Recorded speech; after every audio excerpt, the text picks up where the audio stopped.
Hello everyone, I welcome you all to this session. In this session, I'm going to discuss the network security and cryptography. So let's start the discussion. As I have already written here, there are few prominent security services are expected by each and every user on internet. So the very first prominent service which need to be supported by any of the security mechanism, that is privacy. So privacy means, let's say there is a user A is sending the message to user B,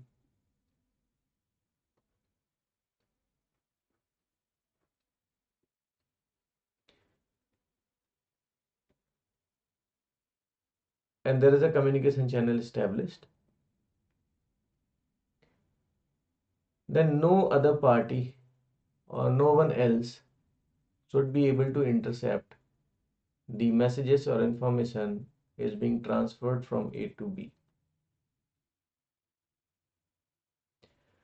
Then the next is authentication. The meaning of authentication is when B is receiving a message, when B is receiving a message, so let's say this M is message received from A by B. B must be having some mechanism or method so that we must be able to conclude that this message has been received from A only. Then the third is integrity. The meaning of integrity is once this B receiver has received this message M, B must be having some mechanism or mathematical function. By utilizing that mechanism, we must be able to conclude that this message has not been modified while it was transferring over the network. Now, the last desired property of security mechanisms is non-repudiation.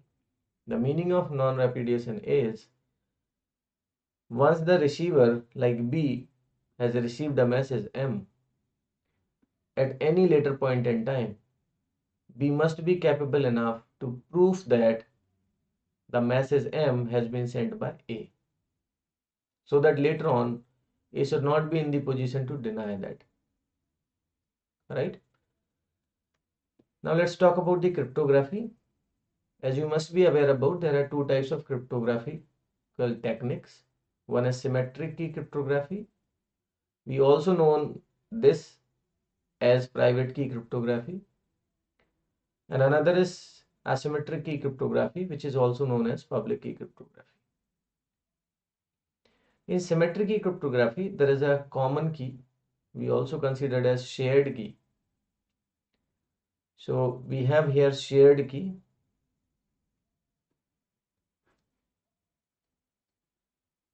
Let's consider K, or you can say KS. So this is shared key. The meaning of shared key is if there are two parties, sender and receiver. So let's say this is sender and another party is, let's say, receiver. Then both will use the same key. So this key is shared between sender and receiver. So the key sharing means when sender try to send an encrypted message for encryption. So let's say I am saying E is the encryption mechanism and M message is going to be encrypted, then the key will be KS. Now I'm writing D as decryption mechanism, which is encrypting any M dash. M dash means the cipher text which has been generated after encryption. The key is same, that is KS. Right? So M we consider as plain text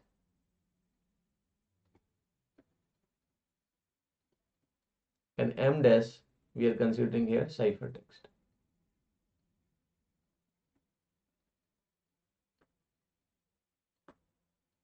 Okay, you must be aware about all these things. So this is about symmetric key cryptography. Now the next is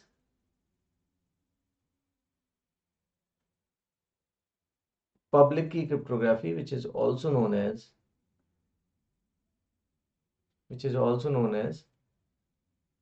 asymmetric key cryptography. So in this type of cryptographical techniques, there is a pair of keys used. So pair of keys, meaning there are two keys. So one key we consider as the private key and another key is considered as public key. So PR I am writing for private key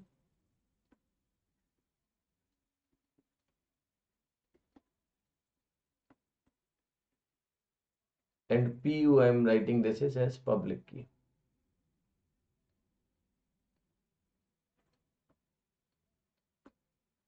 Okay. Now how these two keys will be used when sender S want to send a message to R. Now about these two keys, the private key as the term suggests, it is private to the user only. So that means if sender S is there, sender S will have two keys. So sender S will have the private key of PR and I'm saying this is rather than sender S, if I consider this is A, then I am saying private key of A and it will also have the public key. So I am saying PU B, not B, this is A. So it will have the pair of keys. And similarly, the receiver, let's say I'm saying receiver is B, it will have pair of keys. So private key of B and public key of B, right? So in this scenario, if there are n number of users,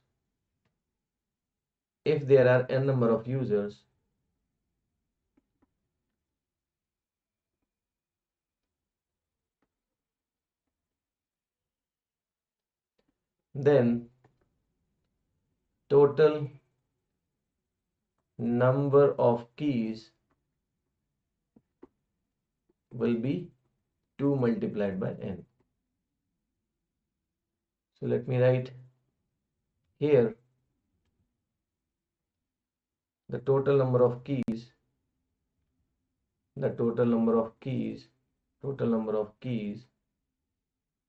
is equal to 2 multiplied by n because every user is having two keys.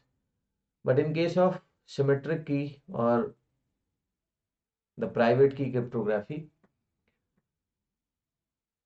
every pair, if there are n users in symmetric key cryptography, then every pair will have a unique key. Every pair, the meaning is the total number of keys. So here I'm writing, it is very important, please do remember, total number of keys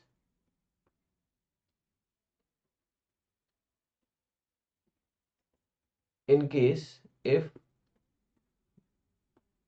there are n users. In case of symmetric key cryptography, it will be n multiplied by n minus 1 divided by 2. So this is an important fact. How it is coming, you can easily find out.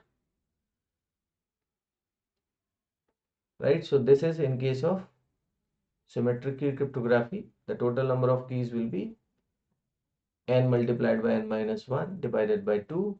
And in case of asymmetric key, it is 2n. So how this n into n minus 1 by 2 is coming? If you want to check it, this is just like, you consider like if there are n persons and at a time you are out of n, you are choosing any two, because, so let me write somewhere else.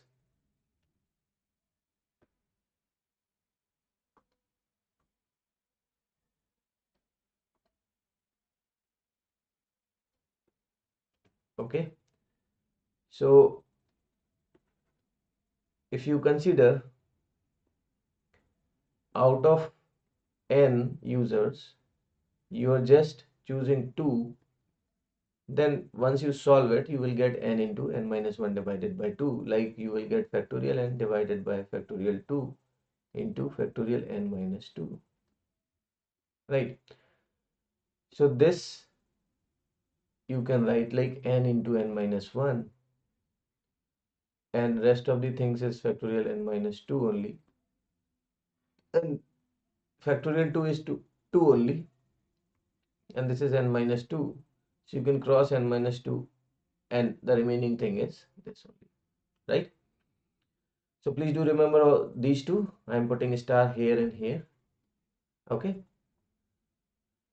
now when in this public key cryptography or asymmetric key cryptography, when A want to send a message to B privately, then A will use the public key of B, because public key of every user is shared among all the users. Public key is available with everybody, right? So if A and B, there are two users, that means A is aware about the public key of B, and A is also aware about the private key of itself, like A, and public key of A, obviously, right? So A can encrypt a message M with the public key of B. In case A want to send a message M to B, A will use public key of B. And remember, once a message is encrypted by public key of any of the user, it can be decrypted only by private key of that user. So that means now, once this message will be received by this receiver B, only B is aware about the private key of B. That means only B can decrypt it. So if I say D is the decryption mechanism and it is decrypting M dash is the ciphertext, then here the key should be used, the private key of B. So please do remember, symmetric key cryptography and asymmetric key cryptography, there are many questions has been asked in GATE exam in previous years. So let's move on. Now in symmetric key cryptography, I have already explained you. You can look at again, plain text is there. So you know that the original message we consider as plain text. Then we use a shared key, which I have considered as key which is shared. So I told you this is, let's say, KS. It is shared among both. So encryption and then ciphertext. And ciphertext can be decrypted and converted into plain text again.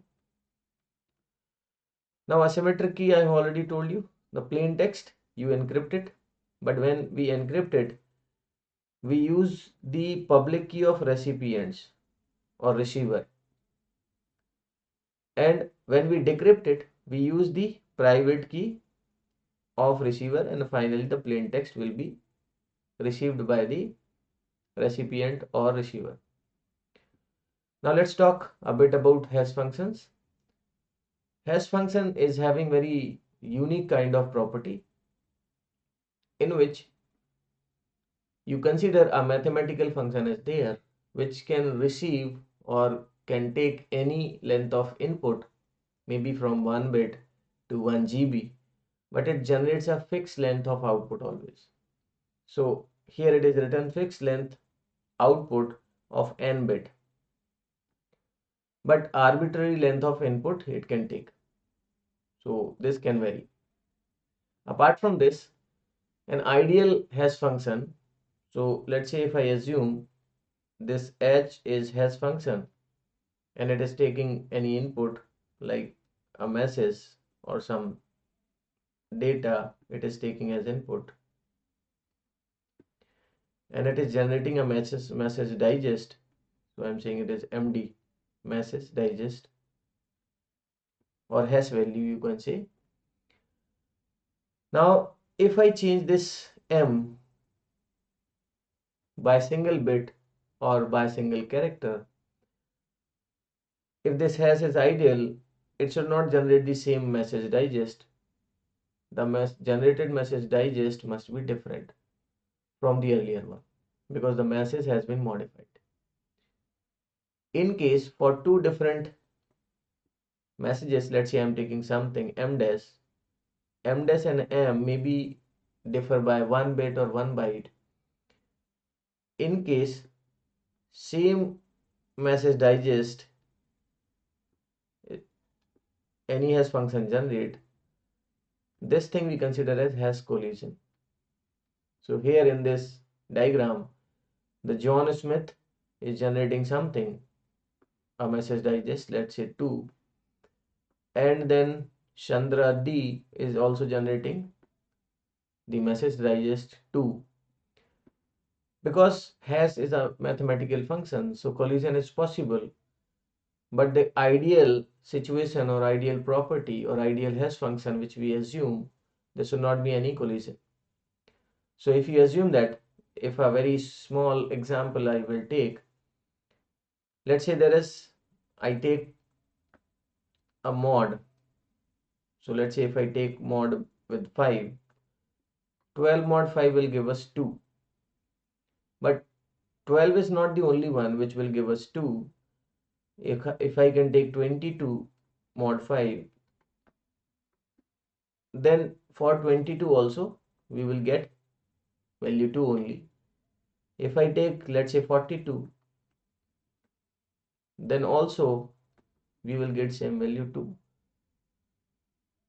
So if you assume that such kind of hash functions we are using, this is a situation like collision of hash, right? So generally we do not use such kind of weak hash functions.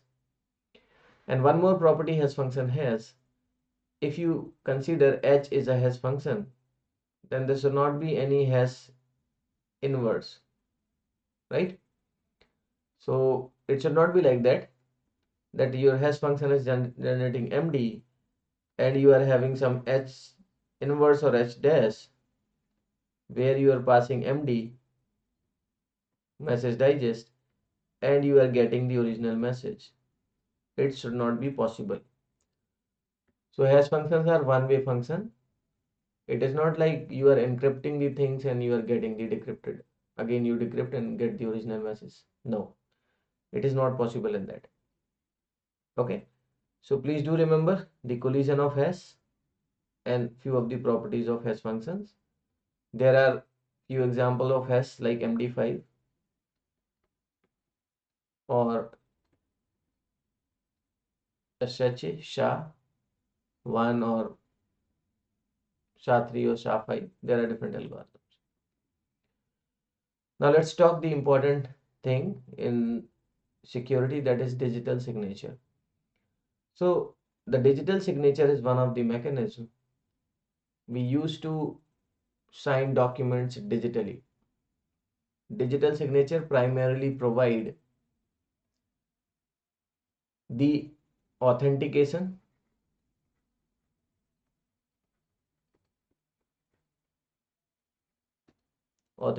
as I have already told you. The receiver will be capable to get the idea that which sender has been sent it. So receiver can authenticate the sender. Then it also provide integrity.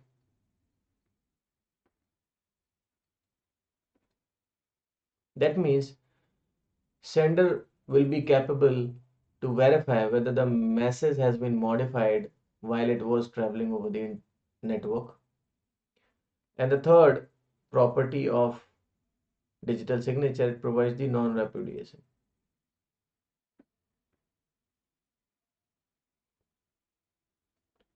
So non-repudiation means at any later point in time, the receiver will be capable to justify or prove that the message which has been received sent by a very specific user. So these three properties are supported by the digital signature. So please do remember, this is very important. Now let's discuss how it works.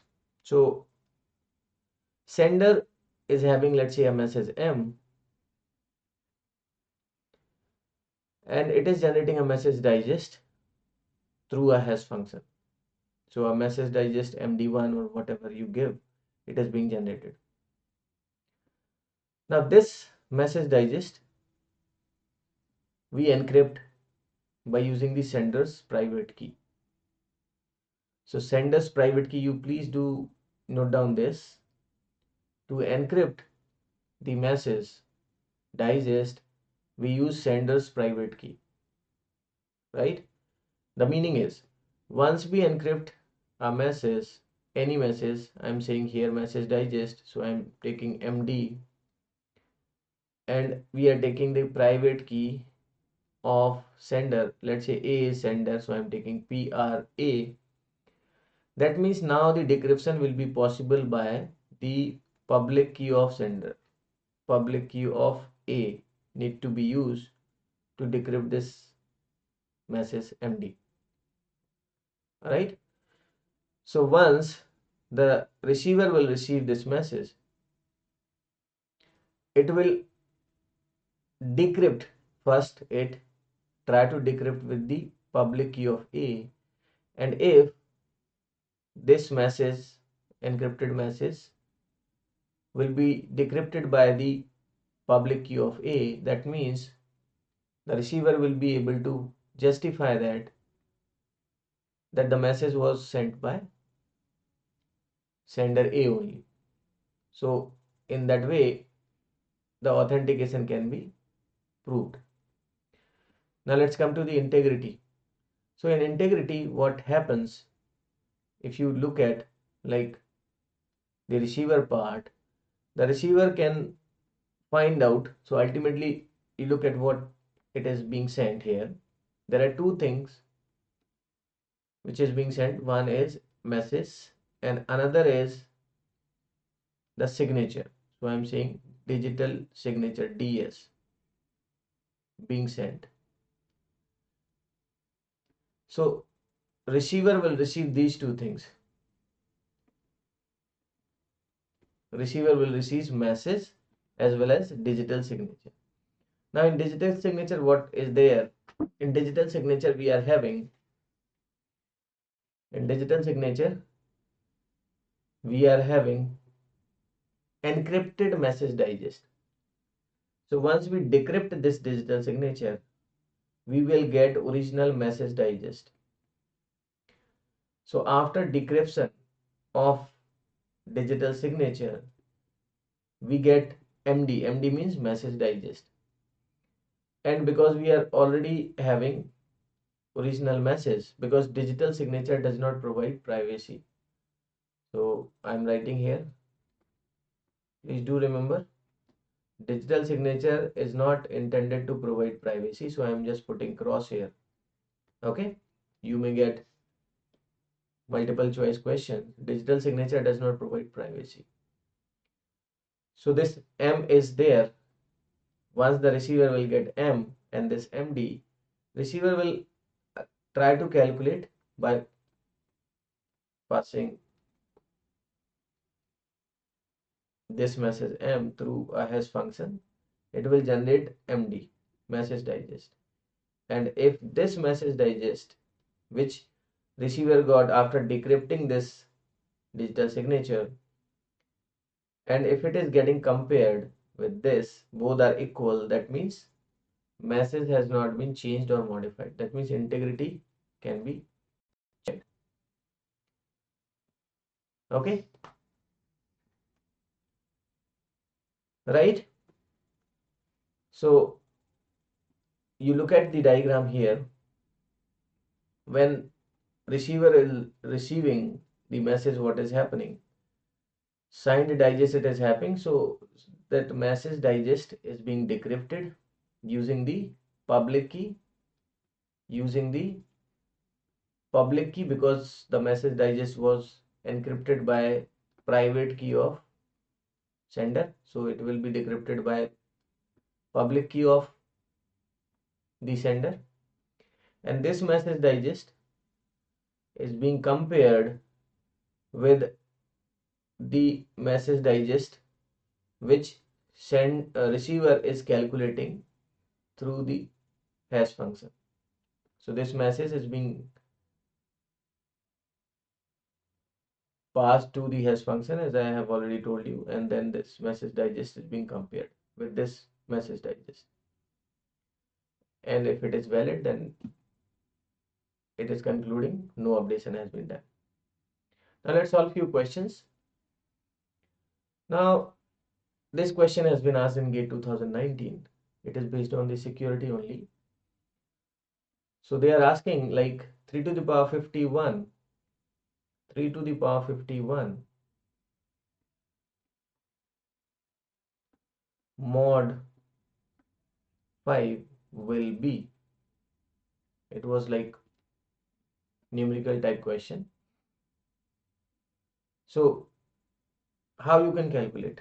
You know that if I say 1 mod 5, it will be 1 only.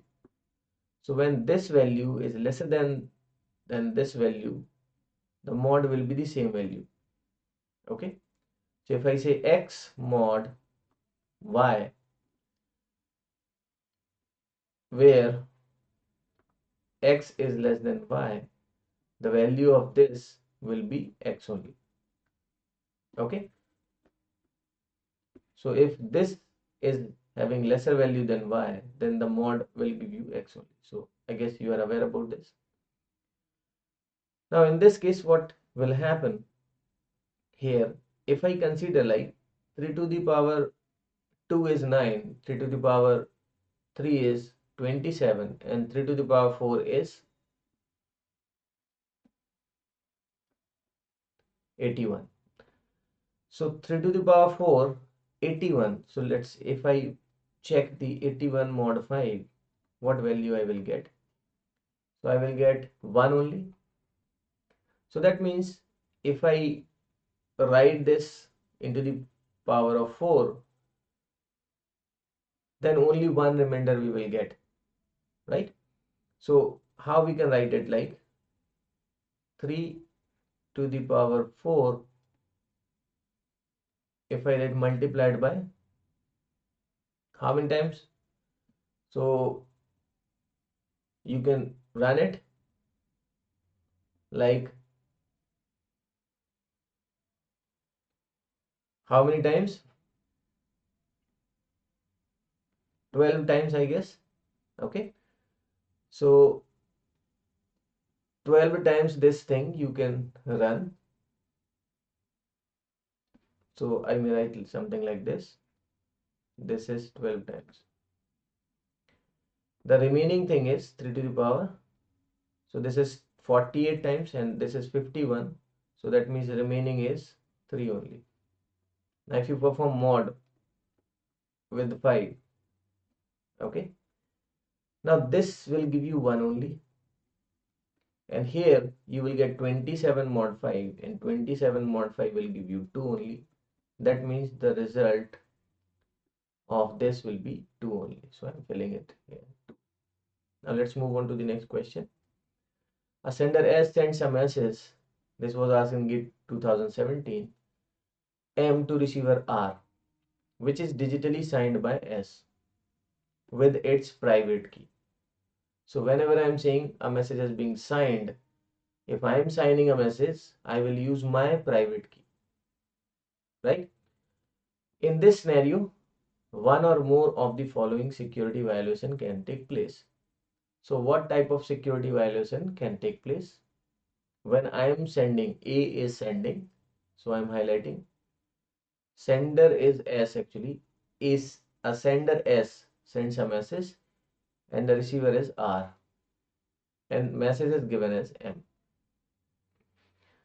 Now S can launch a birthday attack to replace M with a fraudulent message. Now there is one term is coming as birthday attack. You may be familiar with this term because this is very well-known term. So what is exactly the birthday attack? As we have discussed message digest and we also talked about the hash collision.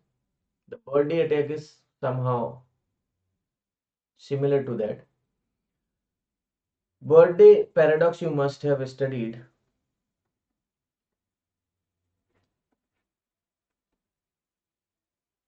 What is birthday paradox? Let's say in a room, if there are, let's say 23 persons, if we try to find out the possibility that any two persons will be having the birthday on same date, the chances here, it is somewhere around 50%.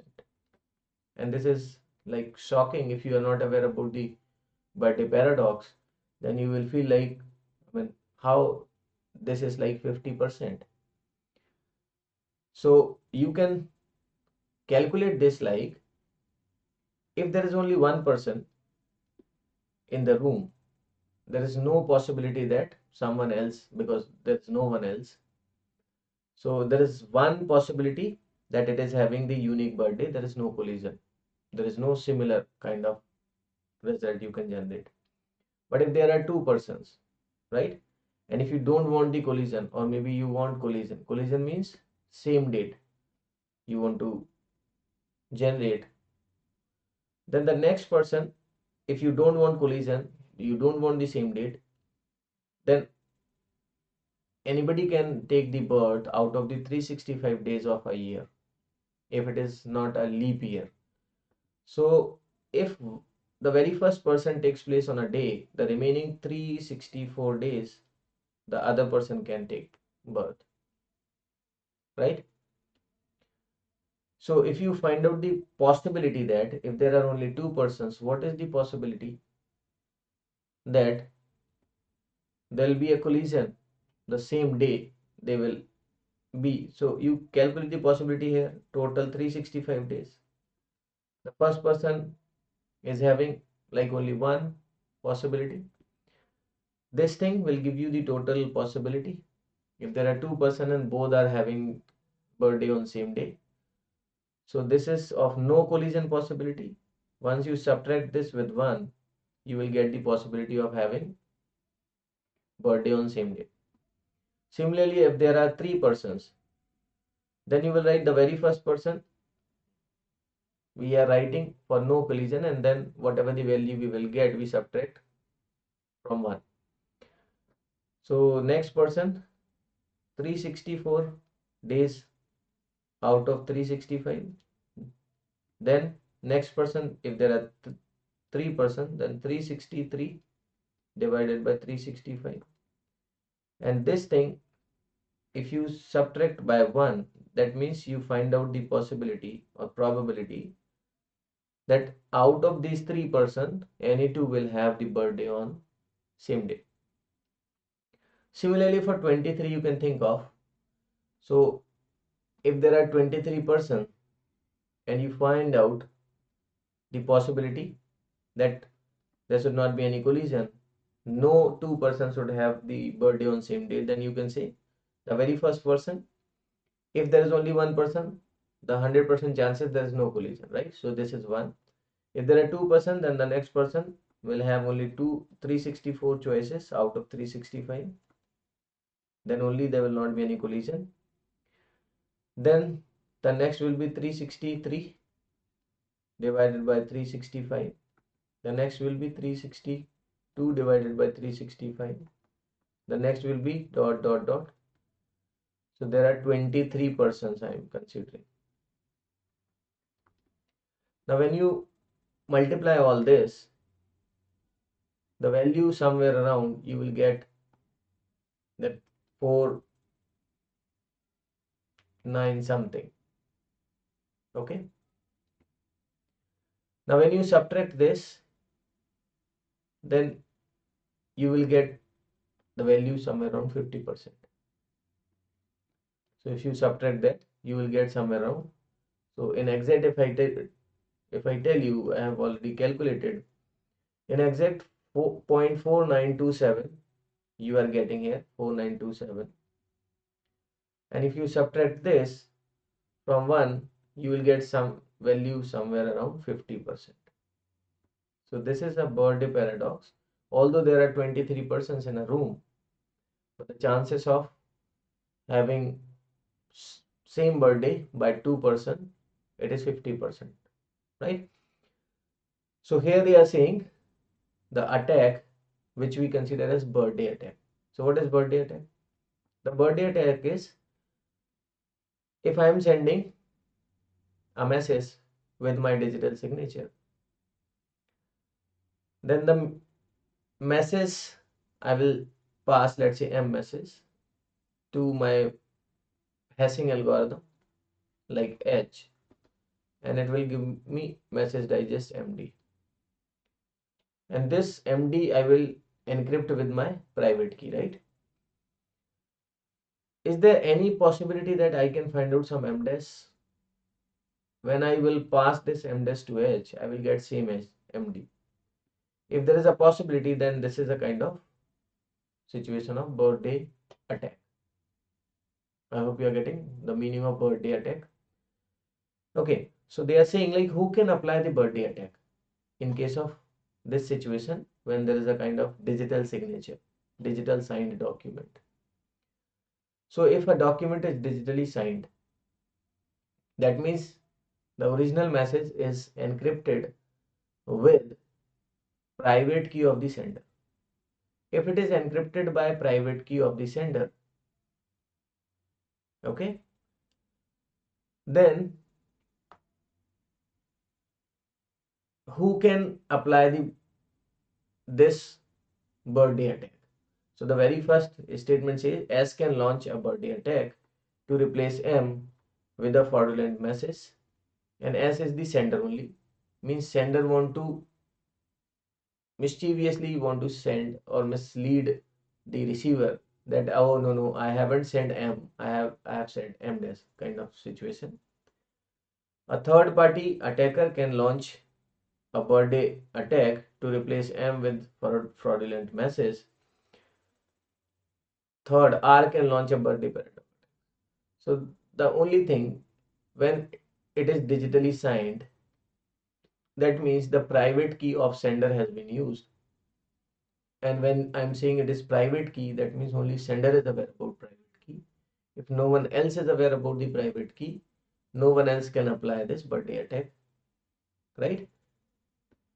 So the answer should be B only. The birthday attack in this situation can be applied by sender only. Receiver cannot apply because receiver is not aware about the private key of the sender. No third party can apply the birthday attack in this situation. So I hope it is clear. Let's move on to the next. This question was asked in GATE 2016. Anarkali digitally signs a message and sends it to Salim. Verification of the signature by Salim required. So what is the meaning of digitally sign?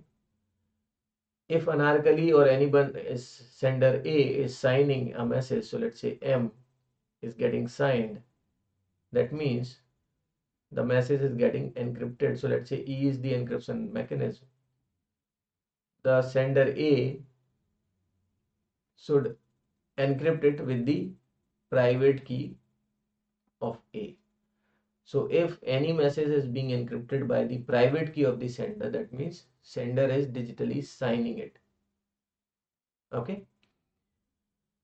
Now Salim requires, if it is encrypted by private key of A, or you can say Anarkali, Then Salim want to decrypt it. So Salim needs the public key of anarchy. Salim needs the public key of anarchy because the decryption of this message M dash, which is coming over network M dash, is possible with the public key of A. A is anarchy. So the answer will be D only. Then suppose that everyone in a group N people wants to communicate secretly with the N minus one other using symmetric key cryptography. Okay. So there are N number of people, everybody want to communicate with other. So that means if I am 1, I want to communicate remaining N minus 1. Okay. The communication between any two persons should not be decodable by other in the group. Right. So if symmetric key cryptography is being used, then each pair should have one shared key. Each pair, different pair will have different key, different pair will have different key, right? And this thing I have already told you, the total number of keys will be required n into n minus 1 divided by 2. Okay, then consider that B wants to send a message M that is digitally signed to A. Let the pair of private, so consider that B wants to send a message. B wants to send, so that means sender is B. B is a sender. Okay, to send a message M that is digitally signed. So if it is digitally signed, that means B need to use its private key. So the very first thing, B need to use its private key, then only it can digitally sign. And in digital signature, it is going to encrypt the message digest with its private key, right? So do remember, and the keys are written like they are writing kx minus and kx plus. Okay, so A and B, there are two sender and receiver. So let's say A is the sender and B is the receiver. Both will have these two keys. So X minus is the private key and plus is the public key. It is given like this. Okay. Now let X KXM represents the operation of encryption M with key KX. Okay. The value of X can be either A or B because there are two parties, sender and receiver. Right. And HM represents the message digest. So that means H is a hash function and M message you are passing to this hash function and you are getting the message digest. Now which one of the following indicates the correct way of sending the message M along with the digital signature to E? So you know that in digital signature I told you the message you pass it to hash function, and this thing which you get, you need to, whatever you are getting, message digest, let's say you are getting here, this thing you need to encrypt with, so MD you need to encrypt with the private key of sender. Let's say A is your sender. So here private key is represented like K. If B want to send, that means B and minus this key you have to use. So you can easily get the answer. Correct way of sending M with digitally signature to A. So you want to send to A from B. So private key of B need to be used like this. So private key of A here. So that means C will be wrong answer. And public key of A, this is also wrong. Now let's look at public key of B. We don't use. If we want to digitally sign, we need to use private key of sender, and HM is the message digest. So you are just encrypting message digest with the, so that means B will be the right answer. B will be the right answer. Okay, let's move on to the next. The total number of keys required for a set of n individuals to be able to communicate with each other using secret key and public key crypto system respectively are. So it is asking the number of keys required using secret key and public key.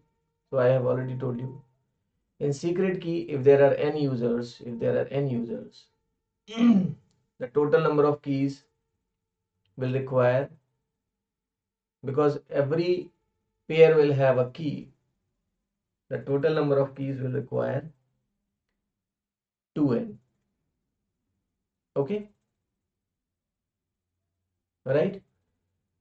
So in, not in secret key, this is in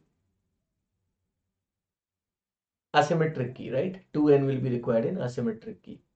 In secret key, we have already told you n into n minus 1 divided by 2, because every pair need to have a different key. But in asymmetric key, every user has two keys, private key and public key. So if every user are having two keys and there are n users, that means total number of keys 2n. So secret key and public key crypto system, secret key will be n into n minus 1 divided by 2, and this public key crypto system will have 2n, so answer will be C. Let's look at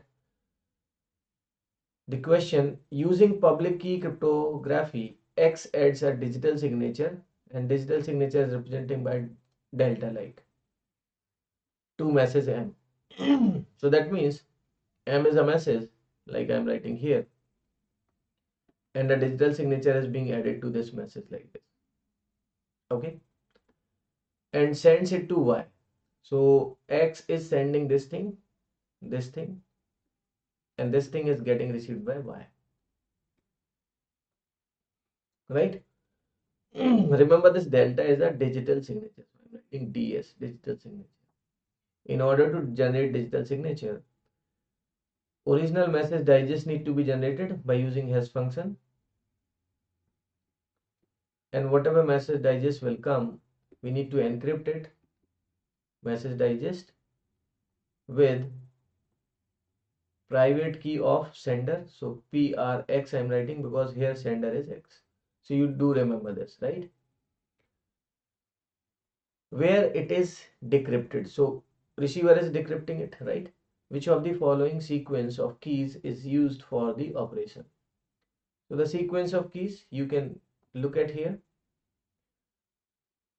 First option is saying encryption access private key followed by Y's private key. Now, if encryption, okay, so access private key followed by Y's private key, this is encryption they are saying, and decryption is access public key followed by Y's public key. So using the public key cryptography, X adds digital signature, right, to message M and encrypts this. This is also being encrypted. So that means for generating digital signature, the private key of X will be required, right? And once you get this digital signature DS here, this digital signature, you are getting this message along. You are putting this digital signature in the message, and this thing you are again encrypting. That means you will encrypt this thing, this M plus DS digital signature you are encrypting must be with the public key of the other party is Y. so that the overall transmission should be secured. So that means the order, if you say that in case of encryption, first will be the private key of X and the next will be the public key of Y. So private key of X, private key of Y, it is wrong. So A is wrong. Private key of X followed by private key of Y, it is also wrong. Encryption X public key, it is wrong. D is encryption X private key followed by Y's public key, it seems okay. And opposite of this in the decryption. So decryption, the private key of Y will be used first and then the public key of X will be used second. So the answer will be D. I hope this question is clear, right? So this is sufficient for this session. Thank you everyone. See you in the next session.